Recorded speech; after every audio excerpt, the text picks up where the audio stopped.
All right, welcome to Lab 3, the Galilean Revolution, where we will focus on Galileo's two most important discoveries. The first being that for the first time in the history of history, he discovered new worlds out there in space, the four large moons orbiting Jupiter. He was also the first to measure the phase and angular size of Venus and how these quantities change as it goes through its orbit. So we will take a look at both of these in this lab.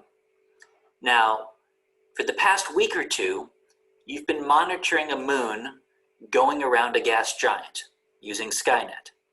It doesn't have to be Jupiter. Any of the gas giants will do. In this lab, you're going to use Afterglow and the skills you've already developed in Afterglow to measure how far that moon is from that planet and how this angular distance varies with time. Using that data, you will quantify the moon's orbit. You will measure its semi-major axis and its orbital period. And then given those quantities, you'll measure the mass of the central body, the mass of the planet, using Kepler's third law, or actually Newton's form of Kepler's third law.